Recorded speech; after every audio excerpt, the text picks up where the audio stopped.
In order to seize power, the man is willing to break into the Banshee's lair, hoping that he can use the power of the ancient gods to fulfill his wish. However, these creatures, though they granted wishes, demanded that he offer his beloved woman as a sacrifice to the ancient god. Disgusted by the creature's vile appearance, Vortigern couldn't bear to go through with the deal and refused. Unexpectedly, the ancient god wasn't angered by the rejection, confident that this man, soon to be consumed by his own desires, would eventually surrender and offer his wife and daughter. Sure enough, Vortigern didn't abandon his wicked plans. Instead, he secretly formed an alliance with the dark sorcerer Mordred, plotting to overthrow King Uther and share power. To achieve this, Mordred murdered the King of Wizards and used his staff to forge a dark pact within the Holy Tower, summoning a monstrous war beast, the Spire Elephant. From that moment, the centuries-long peace between humans and wizards was shattered, and the royal city of Camelot plunged into its darkest hour. The small human soldiers stood no chance against the iron hooves of the prehistoric beast,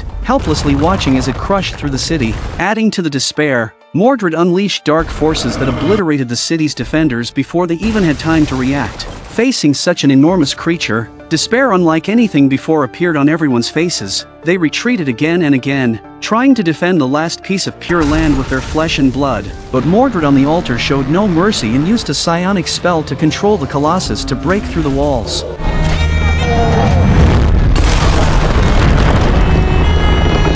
Vortigern, thinking all was lost, tried to persuade his brother to surrender and raise the white flag. Unexpectedly, King Uther remained calm in the face of danger. He removed his crown and handed it to Vortigern for safekeeping, then ordered his men to bring forth the sacred sword, and charged into the enemy ranks alone. Despite the enormous difference in size, there was no trace of fear in King Uther's eyes as he resolutely leaped towards the broken bridge. With extraordinary courage, King Uther managed to climb onto the elephant's back and began to scale the beast towards the altar where Mordred stood. At this moment, the giant beast army had broken through the last city wall, and tens of thousands of barbarians eagerly stormed the battlefield. Seeing the enemy about to swarm, the defenders, with a do-or-die determination, fought to protect their homeland. In the critical moment, King Uther finally found Mordred's hiding place. Seeing him, the dark sorcerer immediately chanted a spell, attempting to incinerate him into ashes. To his surprise, King Uther emerged unscathed and drew the Sword of Kings. The moment his hands grasped the hilt, a surge of brilliant blue magical energy enveloped him, and even time seemed unable to interfere with the king's aura as it gradually solidified. It turned out that Merlin had long seen through Mordred's ambitions. While Mordred was away at war, Merlin secretly stole the King of Wizards' staff and used magic to forge it into a Sword of Kings. Merlin entrusted the sacred sword to the sea nymphs, decreeing that only King Uther and his bloodline descendants would have the power to activate it, ensuring the harmony between wizards and humans. As King Uther slowly approached, Mordred finally realized that his painstakingly cultivated dark powers were no match for the might of the sacred sword. He could only watch helplessly as his head was severed. With the ancient Colossus now without its master, it regained its senses and mercilessly slaughtered the barbarian tribes on its back. Seeing the crown entrusted to him by his brother, Vortigern knew the tide had turned. If he didn't act quickly, the king would soon uncover his treasonous plans. Desperate, Vortigern ordered his loyalists to assassinate the king that very night. He then took his unsuspecting wife to the demon's lair, rang the death bell, and killed her while she looked on in confusion. The banshees smelled the blood of the sacrifice and immediately flocked to Vortigern to make a deal. By the time King Uther discovered the chaos in the city and prepared to escape with Arthur and the queen, it was already too late. Empowered by dark forces, Vortigern transformed into a scythe-wielding demon, mercilessly taking the queen's life. To protect Arthur, King Uther activated the sacred sword and engaged in a life-or-death battle with his brother. But Vortigern, having just sacrificed his wife, was now terrifyingly powerful with dark magic. Despite the sacred sword's protection, King Uther struggled in the fight. Worried for his son's safety, King Uther was momentarily distracted, allowing the demon to knock the sword from his grasp.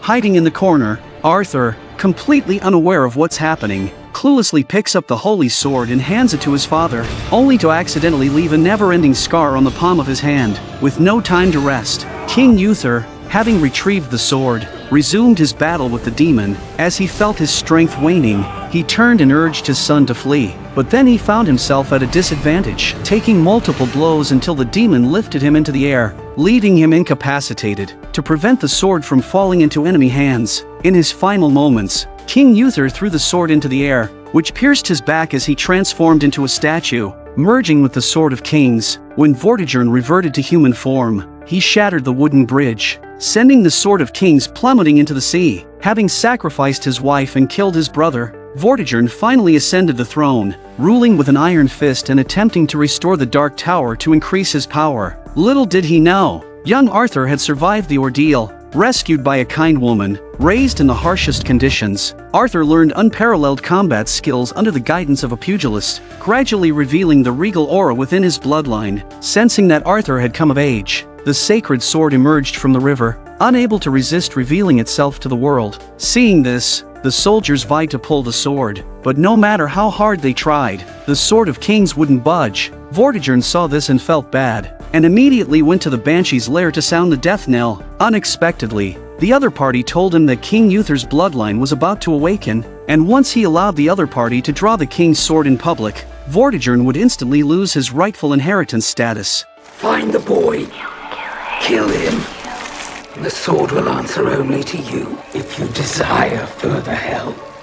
You know the prize. To find his fated enemy, Vortigern ordered the arrest of all eligible young men across the country, forcing them to attempt to draw the sword and branding them to identify suspects. Arthur, who had been inexplicably brought to the site, wanted to avoid wasting time and pushed his way to the front. At Bedivere's signal, he slowly ascended the steps. At that moment, a familiar sensation surged through Arthur, and as he gripped the hilt with one hand, the sword instantly responded to him. Before Arthur could grasp what was happening, Bedivere urged him to grip the hilt with both hands and quickly go through the motions to avoid delaying everyone. Arthur, sensing something was amiss, hesitated but eventually grasped the hilt with both hands. In an instant, a powerful force burst forth. As Arthur slowly drew the Sword of Kings, the ground shook, and even the animals nearby were thrown into disarray. Even miles away, Vortigern noticed the strange occurrence. Amid the terrified gazes of the crowd, Arthur, exerting all his strength, drew the sword from the stone and stood tall between heaven and earth. Seeing this, Bedivere hastily ordered his arrest, but before they could act, Arthur, unable to control the sword's power, collapsed on the spot. When he woke up, Arthur found himself imprisoned by Vortigern in a dungeon, finally understanding that he was King Uther's only surviving heir. Years ago, when Vortigern sacrificed his wife and killed his brother in a bid for the throne, King Uther, knowing his time was short, had sent the young Arthur away by boat and then plunged the Sword of Kings into his back, becoming a statue that sank to the ocean floor. But Vortigern hadn't anticipated that Arthur would survive and, under the pugilist's guidance, learn unparalleled combat skills. Now, Arthur's public act of drawing the sword was a direct challenge to Vortigern's claim to the throne. To quell the people's doubts and solidify his rule, Vortigern summoned all the city's citizens, using his fearsome black armored army to intimidate them. This is immediately followed by the unceremonious killing of Arthur's adoptive mother, holding everything he cares about hostage and forcing Arthur to admit in public that he is a weak and incompetent man. Seeing the people being manipulated by Vortigern, Arthur, powerless to resist, could only walk towards the execution platform in bitter silence. But just as the critical moment arrived, a blue-robed sorceress began chanting a spell, sending a falcon to disrupt the executioner. Vortigern, overwhelmed by a sudden headache, found himself unable to issue orders. As the sorceress continued her incantations, the horses grew increasingly restless, and even the dogs began to attack the black-armored soldiers. Amid the chaos, the rebels rushed to the execution platform and freed Arthur from his bonds. They quickly escaped with the Sword of Kings. The blue-robed sorceress, seeing the opportunity, shed her disguise and leaped off a cliff with the rebels. Arthur knew he had no choice but to muster his courage and follow closely behind. The black-armored soldiers, seeing the sheer drop of the cliff below, were forced to abandon the chase. Having narrowly escaped, the group traversed mountains and valleys until they finally arrived at the secret base of the resistance. Since Vortigern usurped the throne, his tyranny had been relentless. King Uther's former loyalists, unable to bear the suffering of the people, had risen in rebellion. However, their forces were limited, unable to face Vortigern in open battle, so they had lived in hiding for years, resorting to guerrilla tactics. Now,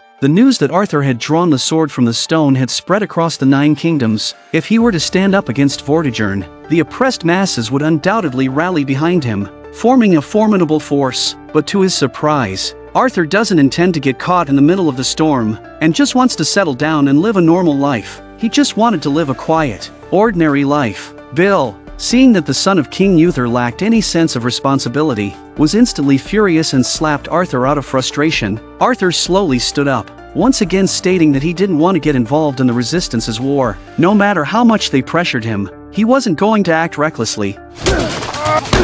Having grown up in the rough streets, Arthur understood the importance of striking first. In a matter of moments, he taught those who underestimated him a lesson. Bill, who had never been bested like this, immediately drew his weapon to retaliate. But he didn't anticipate Arthur's incredible combat skills. Despite Bill's full effort, he couldn't gain the upper hand at all. Seeing the resistance members preparing to attack as a group, Arthur quickly gripped the sword with both hands, assuming a defensive stance. Unexpectedly, as a flash of light appeared, the terrifying nightmares from his childhood surged back into his mind. Unable to face those memories, Arthur fainted once again. To help Arthur confront his inner demons, the sorceress cast a spell to enter his dreams. She then realized that Arthur's trauma stemmed from witnessing his father's death right before his eyes, a nightmare that had haunted him ever since. Every time Arthur held the sacred sword, those unbearable memories would resurface, and he blamed himself for not having the power to save his father, choosing instead to flee from his past. Seeing no other way, the sorceress suggested sending Arthur to the land of darkness for a trial. If he could survive and reach the holy tower, touching the altar with the Sword of Kings, the ancient gods would dispel Arthur's nightmares and reveal the true identity of the scythe-wielding demon. With no other options, Arthur reluctantly stepped into the portal, and as the sorceress chanted, he was transported to this perilous and untamed land. But before he had taken more than a few steps, Arthur encountered the creature he feared most, a venomous snake with its fangs bared, ready to strike him down. Just as the snake was about to attack, it was suddenly snatched away by a giant, man-eating bat from the cave. Arthur had little time to steady his nerves before he too became prey for the monstrous creature. No matter how hard he struggled, he couldn't escape the bat's clutches. His screams of terror only attracted more man-eating bats, which swarmed in to fight over this delicious meal. In the nick of time, Arthur managed to land safely and ignited a fire, hoping to drive away the dark creatures, but he accidentally disturbed something even more terrifying. Fortunately, the giant python showed little interest in the human before it, allowing Arthur to narrowly escape with his life. At dawn, Arthur dared not approach the cave again and chose instead to follow the river. But in this jungle, where the law of the jungle prevailed, even the slightest mistake could cost him his life. When faced with a horde of bloodthirsty rats, Arthur gritted his teeth and fought back with all his might. After traveling day and night, Arthur finally finds the sacred tower, but the white bones that litter the landscape are proof that this place is just as dangerous. Before Arthur could drag his badly injured body up the ladder, the demonic wolves in the lair smelled the scent of their prey and slowly surrounded. In a critical moment, Arthur managed to reach the altar and place the Sword of Kings upon it. Instantly, a powerful aura spread out, driving away the wolf pack. With the help of the ancient gods, Arthur's childhood memories began to clear, and he finally saw the true identity of the scythe-wielding demon. It was his usurping uncle, Vortigern. Vortigern, in his quest to force Arthur out of hiding and eliminate him, had not only purged the places where Arthur grew up but also killed many of his old friends. Upon learning this, Arthur realized he couldn't escape his destiny. He decided to take revenge on Vortigern and reclaim everything he had lost. However, just when they were about to take action, the 12 barons whom the resistance had secretly contacted wavered at the crucial moment, unwilling to send their troops against Vortigern. With no other choice, the resistance planned to lure Vortigern out and find an opportunity to assassinate him. But on the eve of their mission, Arthur still couldn't fully control the Sword of Kings. The traumatic experiences from his childhood made him subconsciously want to flee. The sorceress believed that Arthur would only be able to face his past and become a true king once he found something he truly wanted to protect. Soon, the spies left in the city by the resistance brought news that Vortigern would be sailing to Londinium in 3 days to meet with the 12 barons, an excellent opportunity for them. However, just as Bill was about to ambush Vortigern from a tower, Arthur suddenly sensed that something was wrong. Though he couldn't pinpoint the exact reason, his strong sixth sense told him that this might be a trap. Sure enough, Vortigern had already uncovered the spies within his ranks and deliberately leaked false information to lure Arthur out, using a decoy. When the resistance saw the decoy's nervous behavior, They realized Vortigern's plan, but Bill insisted that they should at least take out Vortigern's men first. In an instant, chaos erupted in the city. The black armored soldiers swarmed the gates, inspecting everyone in sight. Arthur and his companions had no choice but to draw their weapons and fight, trying to use their knowledge of the streets to escape. But they hadn't anticipated that Vortigern had set a trap throughout the city.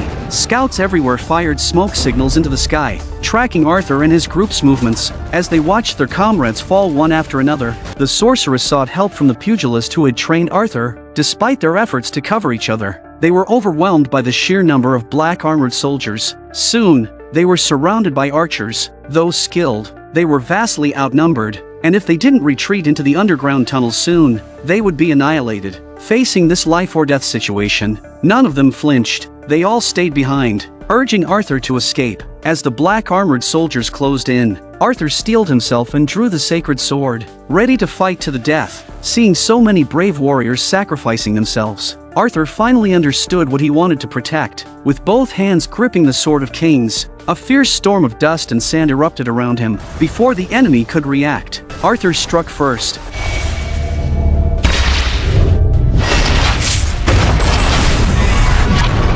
When the dust settled, everyone was shocked to see that thousands of black armored soldiers had all been slain. The people, long oppressed by Vortigern, were finally willing to believe in Arthur's kingship. They poured into the streets, expressing their outrage, knowing that his rule was on the brink of collapse. Vortigern immediately ordered a brutal crackdown on the protesters. Then, before Arthur could return to the base, Vortigern captured the elderly, women, and children, bringing them back to the castle to use as leverage, forcing Arthur to surrender the sacred sword and march to the royal city to submit. In order to relax Vortigern's guard, he goes ahead and offers the king's sword in exchange for the witch, stating that Arthur will naturally come single-handedly to his death before nightfall. Confident in his hostages, Vortigern agreed to the deal, but little did he know, the sorceress, with her ability to control animals from a distance, was the key to their victory. As Arthur entered the castle to confront Vortigern, the sorceress commanded a falcon to drop a venomous snake from the roof. With a flash of her eyes, she sent the snake slithering down toward Vortigern. Vortigern, sensing the danger, swiftly cut off the snake's head but inadvertently lodged the Sword of Kings into a stone pillar, triggering the enchantment set by the sea nymphs that only a blood descendant of King Uther could draw the sword. By the time Vortigern realized he'd been tricked, it was too late. The sorceress then transformed into a massive dragon and smashed through the castle gates, devastating the black armored army within moments. Seizing the opportunity, Arthur cut through the ropes binding his hands, exchanged a glance with the sorceress, and slowly drew the sword from the stone. Realizing that his reign was doomed, Vortigern rushed to the demon's lair and rang the death bell, seeking its power. To regain his form as the scythe-wielding demon, Vortigern was once again required to make a sacrifice. 10 years ago, he had sacrificed his wife for power and glory. Now, with no other choice, despite his reluctance, Vortigern opened his daughter's door and, in her bewildered state,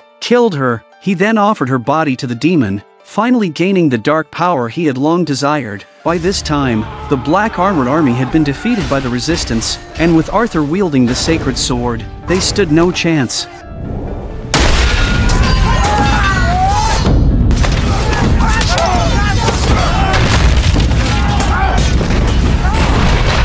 Seeing Arthur in his regal form, the remaining soldiers were terrified and surrendered their weapons. But as Arthur followed Vortigern's trail to the altar, he noticed that the runes on the Sword of Kings were glowing in response to the holy tower above. A beam of light shot toward the tower, and Arthur was suddenly transported to a strange place, where the scythe-wielding demon awaited him at the altar. Seeing the creature that had killed his parents, Arthur was consumed with rage. Before he could draw his sword, the demon launched a fireball that sent Arthur flying back, then raised its scythe and brought it crashing down. Caught off guard, Arthur barely managed to defend himself with the sacred sword, but after a few exchanges, the demon kicked him aside. Empowered by the Dark Tower, the demon's strength was overwhelming, and it quickly launched a second attack. Despite Arthur's best efforts, he was no match for the demon and could only retreat while searching for an opportunity to strike back. As Arthur neared death, he He once again relived his painful memories, watching his father die at Vortigern's hands before throwing the Sword of Kings and turning to stone. But this time, Arthur heard his father's voice urging him not to flee from his past but to embrace the responsibility of the Sword of Kings. Arthur suddenly snapped out of his daze. His eyes wide open, fueled by righteous fury, he surged with renewed strength, and the sacred sword in his hand began to blaze with light. Seeing Arthur get up, the Scythe demon immediately casts Fireball at him, and this time it is easily blocked by his opponent. No longer afraid of his past, Arthur finally accepted his mission. Using the sword techniques taught by his pugilist mentor, he once again engaged the demon, growing bolder with each strike. Arthur used his agility to land a slash across the demon's abdomen. The demon, now terrified, began to lash out wildly. Within a few moves, Arthur broke the demon's scythe.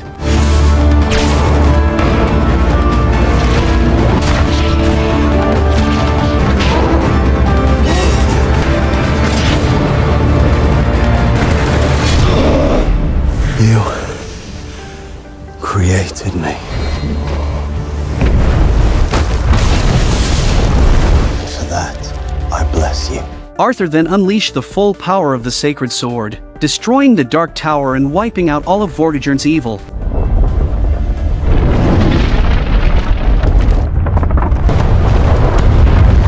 In the end, Arthur reclaimed his rightful glory and founded the Knights of the Round Table, vowing to protect the peace of Britain.